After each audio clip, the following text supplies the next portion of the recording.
Praise Lord, जय मसीह की। मैं पास्टर रिकी डेविड फिर से एक बार आपका स्वागत करता हूं। और आज जो मैसेज है वो बहुत ही अद्भुत और बहुत ही सामर्थी मैसेज है।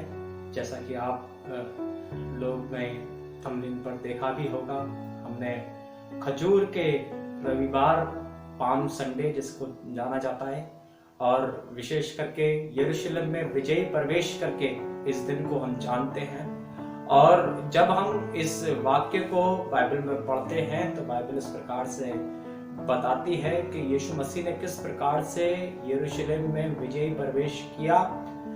ये एक भविष्यवाणी है और इस भविष्यवाणी के अंदर बहुत सारे भेद हैं, और ये भेद हमारे और आपके उद्धार से जुड़े हुए हैं। और मैं चाहता हूं कि आप इस मैसेज को पूरा सुने, और यदि ये मैसेज आपको अच्छा लगता है तो इस मैसेज को आप लाइक करें और हमारे चैनल को सब्सक्राइब करें और बेल आइकन दबाना ना भूलें, ताकि हमारे मैसेज की नोटिफिकेशन आप तक पहुंचती रहे। और इस मैसेज के अंदर बहुत सी भविष्यवाणियां छिपी हुई हैं, और सबसे पहले हम इस मैसेज में जाएंगे और उस भविष्यवाणी को, उस दृश्य को देखेंगे जब यीशु मसीह ने यरूशलेम में प्रवेश किया। जो आपको मिलेगा मत्ती की किताब 21 अध्याय उसकी पहली आयत से लेकर 11वीं आयत तक अगर आप पढ़ते हैं तो आपको इस पूरे वाक्य को, इस पूरे दृश्यकरण को आपको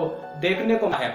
और यदि आप इसके अंदर पढ़ते हैं तो बाइबल इस प्रकार से कहती है, यीशु मसीह यरूशलेम में प्रवेश करने से पहले, बाइबल इस प्रकार से कहती है, जब यीशु मसीह यरूशलेम में प्रवेश करने जा रहे थे तो यीशु मसीह ने अपने चेलों से कहा कि सामने के गांव में जाओ। मैं थोड़ा सा आपको पढ़ना चाह रहा हूं। मत्ती की किताब 21 अध्याय उसकी पहली आयत से इस प्रकार से लिखा है, जब वे यरूशलेम के निकट पहुंचे और जैतून पहाड़ पर बेथफगे के पास आए तो यीशु ने 2 चेलों को यह कहकर भेजा, सामने के गांव में जाओ। वहां पहुंचते ही एक गदही बंधी हुई और उसके साथ बच्चा तुम्हें मिलेगा, उन्हें खोलकर मेरे पास ले आओ। और आगे आप इस बात को बहुत अच्छे से जानते होंगे कि वो सामने के गांव के अंदर गए और उन्हें वैसे ही हुबहू एक बच्चा मिला, और वो उसको खोलकर गदही के साथ में उसको लेकर आ गए। और बाइबल इसी वाक्य को मरकुस की किताब में इस प्रकार से कहती है। मरकुस ने थोड़ा सा और उसको अच्छे से एक्सप्लेन करते हुए लिखा, तो उसने ऐसा करके लिखा, मरकुस की किताब अगर आप उसका आपका 11 अध्याय को आप पढ़ते हैं और उसकी दूसरी आयत को अगर आप उसके अंदर पढ़ते तो लिखा है, सामने के गांव में जाओ और उसमें पहुंचते ही एक गदही का बच्चा, जिस पर कभी कोई सवार नहीं हुआ, जिस पर कभी कोई चढ़ा नहीं, उसे खोलकर मेरे पास में ले आओ। बाइबल इस प्रकार से कहती है, साफ इस बात के अंदर डिक्लेयर किया गया है, जिस पर कभी कोई चढ़ा नहीं।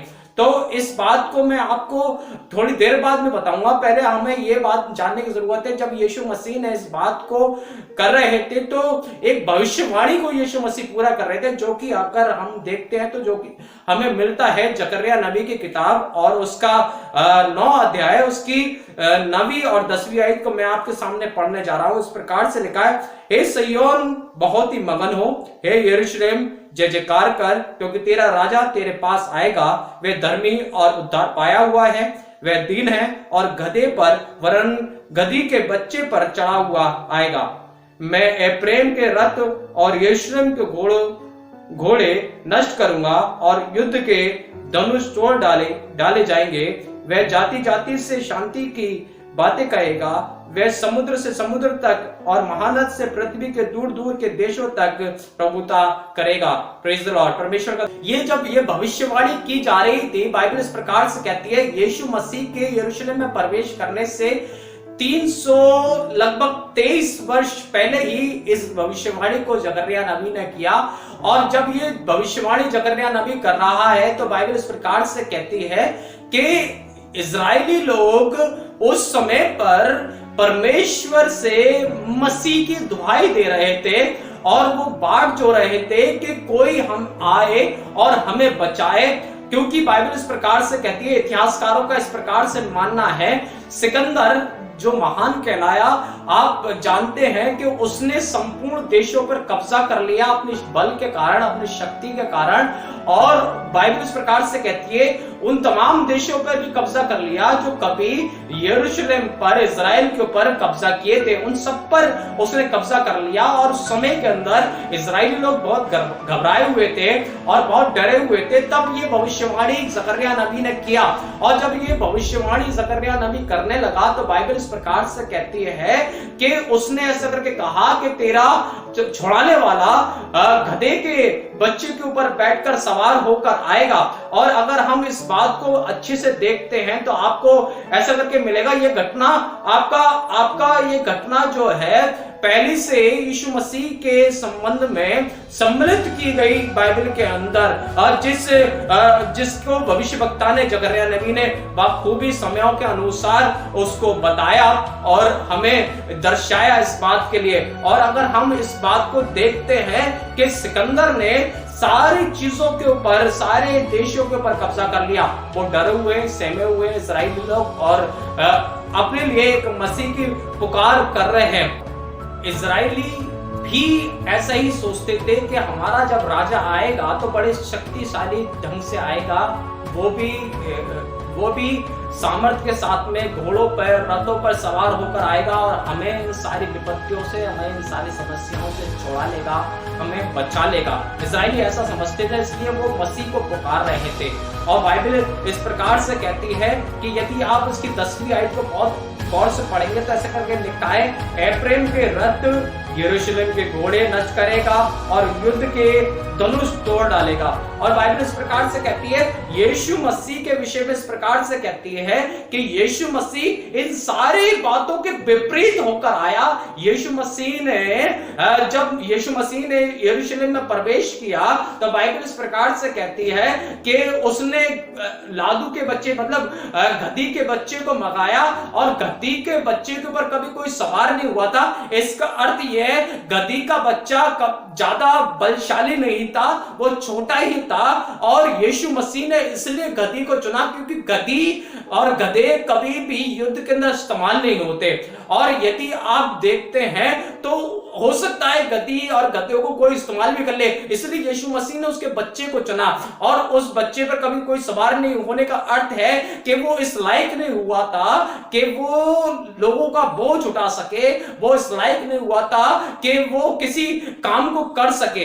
तब यीशु मसीह ने उसको चुना और यीशु मसीह ने इस दृश्य को दर्शाते हुए इस बात को दर्शाया कि मैं जो राजा इस संसार के अंदर आ रहा हूं, वो राजा तलवार से लड़ने नहीं आ रहा, वो रथों के साथ में नहीं आ रहा, वो घोड़ों के साथ में नहीं आ रहा। क्योंकि भजन संहिता की किताब के अंदर अगर हम पढ़ते हैं, भजन संहिता 20 अध्याय उसकी 7वीं आयत को हम पढ़ते हैं तो लिखा है कि कुछ रखते भरोसा रथों पर, कुछ रखते भरोसा घोड़ों पर, परंतु हम तो अपने परमेश्वर यहोवा पर ही भरोसा रखेंगे। इस प्रकार से दाऊद कहता है, ये भविष्यवाणियों से अटैच है। अगर इसी भविष्यवाणी को हम देखते हैं, यीशु मसीह उन सारे लोगों के विपरीत होकर आया।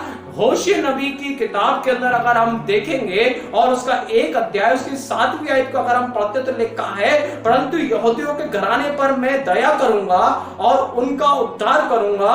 उनका उद्धार में धनुष, तलवार, युद्ध, घोड़ों और सवारों के द्वारा नहीं, परंतु उनके परमेश्वर यहोवा के द्वारा करूंगा। Hallelujah, hallelujah. यीशु मसीह ने जब गधी को चुना तो बाइबल इस प्रकार से कहती है, गधी को एक बड़े योजना के साथ में चुना, क्योंकि यीशु मसीह जानता था कि जितने भी लोग इस संसार पर प्रभुता करने के लिए आए, वो रथों के साथ में आए, वो घोड़ों के साथ में आए। जितने भी लोगों ने अपने आप को परमेश्वर बनाने की कोशिश किया, जितने भी लोगों ने ये दर्शाने की कोशिश किया कि हम परमेश्वर हैं, आप देखेंगे वो नाना प्रकार के जानवरों के ऊपर बैठकर, सवार होकर, शक्तिशाली रीति से लोगों का संहार करते हुए, लोगों को मारते हुए और पापियों का सर्वनाश करते हुए, ये दिखाते हुए कि हमने पाप का सर्वनाश कर दिया, ऐसा दर्शाते हुए ये आए। और शैतान इस चाल के अंदर, इस जाल के अंदर ये क्या सोचा कि मैं लोगों को भरमा दूंगा और लोगों को डिस्ट्रैक्ट कर दूंगा और वो सच्चाई को नहीं जान पाएंगे, वो सच्चाई को नहीं पहचान पाएंगे। और मैं आपको बताना चाहता हूं, यीशु मसीह लेकिन इन सब के विपरीत आया। यीशु मसीह इन सारी बातों के विपरीत आया। यरूशलेम के अंदर इजरायली लोग सोचते थे कि हमारा छुड़ाने वाला ऐसा आएगा, इसलिए वो आज तक यीशु मसीह जिस रीति से आया, यीशु मसीह पर आज तक वो विश्वास नहीं करते। बाइबल कहती है इजराइल का 1/3 भाग अभी भी सुनना पड़ा है, क्योंकि वो यीशु मसीह पर विश्वास करना नहीं चाहते कि हमारा उद्धारकर्ता आ चुका है, वो नहीं मानना चाहते। मैं आपको बताना चाहता हूं कि यीशु मसीह इन सारे लोगों के विपरीत होकर आया। यीशु मसीह ने कहा जितने मुझसे पहले आए, यूहन्ना की किताब 10 अध्याय उसकी 8वीं आयत में लिखा, जितने मुझसे पहले आए वो सब चोर और डाकू थे। क्यों यीशु मसीह ने इस प्रकार से कहा? क्योंकि यीशु मसीह जानता था लोग यीशु मसीह के नाम से आए, और यीशु मसीह के नाम से मतलब परमेश्वर करके आए। लोगों ने अपने आप को यह दिखाने का प्रदर्शन किया कि हम परमेश्वर हैं, हमको मानो, हमको फॉलो करो। लेकिन यीशु मसीह इन सारे लोगों के विपरीत आया, और यीशु मसीह ने हमारे और आपके लिए इस संसार के अंदर आकर हमारे और आपके उद्धार के लिए सारी कीमत को यीशु मसीह ने चुकाया। हालेलुया। और बाइबल इस प्रकार से कहती है, यदि आप जकरिया नबी की किताब 9 अध्याय उसकी 9वीं आयत को बहुत गौर से पढ़ेंगे, उसके विषय के अंदर लिखा है वो धर्मी है। हालेलुया। पहला वो धर्मी है, उद्धार पाया हुआ है, वे दीन है। हालेलुया। यीशु मसीह क्रोध में नहीं आया, लड़ने के उद्देश्य से नहीं आया, यीशु मसीह बचाने के उद्देश्य आया। नम्रता के साथ में, दीनता के साथ में मुझे और आपको बचा लिया। हालेलुया। और 10वीं आयत के अंदर आप पढ़ेंगे तो लिखा है वो अन्य जातियों के लिए शांति का कारण हुआ। हालेलुया। और दूसरी आयत दूसरी वे के अंदर लिखा है संपूर्ण पृथ्वी उसी के वश में की गई। हालेलुया। और बाइबल इस प्रकार से कहती है, यदि आप यशायाह की किताब 9 अध्याय के अंदर पढ़ते हैं तो आपको मालूम होगा, बाइबल इस प्रकार से कहती है कि प्रभुता उसके कांधे पर होगी। हालेलुया। वो शांति का राजकुमार कहलाएगा। जब यशायाह नबी इस बात को भविष्यवाणी को करता है तो वो छोटेपन में, बचपन में करता है, और जब जकरिया उस भविष्यवाणी को करता है तो उसके आने की भविष्यवाणी को, उसके उस उद्धारकर्ता के यरूशलेम में प्रवेश करने की भविष्यवाणी को करता है। हालेलुया। मैं आपको बताना चाहता हूं, जितने लोग यीशु मसीह से पहले आए, ये प्रदर्शित करते हुए आए कि हम शक्तिशाली हैं, और अपनी प्रभुता को कोई भाला लेकर आया, कोई तलवार लेकर आया, कोई पता नहीं क्या क्या चीजों को अपने हाथ में पकड़ कर लेकर आया, और ये दर्शाता आया कि मैं तुम्हें बचा लूंगा। लेकिन यीशु मसीह ऐसा नहीं आया। यीशु मसीह इन सबके विपरीत आया। यीशु मसीह नम्र होकर आया, दीन होकर आया। उसने गधी के बच्चे को चुना जिस पर कभी कोई सवार नहीं हुआ था। वो नम्रता को दर्शाता है, वो दीनता को दर्शाता है, बलहीन को दर्शाता है। हालेलुया। और मैं आपको बताना चाहता हूं, यीशु मसीह बलहीन के ऊपर सवार होकर आया और हम सबको जीत लिया। हालेलुया। हम सबको बचा लिया, हम सबको उस शैतान के श्रापों से छुड़ा लिया। हालेलुया। आज ये मैसेज के द्वारा, हालेलुया, मैं आपको बताना चाहता हूं, यीशु मसीह हमें उद्धार देने के लिए वो सब कुछ किया जो वो जरूरी था। हालेलुया। ताकि कोई इस बात के लिए दोष ना लगाने पाए कि यीशु मसीह भी बल के साथ में, शक्ति के साथ में, सामर्थ के साथ में आया और प्रवेश किया और ये लोगों को जीत के लेकर चला गया। नहीं, ऐसा नहीं। वो नम्रता और दीनता के साथ में आया। हालेलुया। और हम सबको जीता है। हालेलुया। परमेश्वर आप सभी को बहुतायत से आशीष दे वचन के माध्यम से। परमेश्वर आपको बरकत दे। यदि ये वचन आपको आशीष किया है तो हमारे इस चैनल को लाइक करें, सब्सक्राइब करें और शेयर करना ना भूलें। God bless you. Praise the Lord.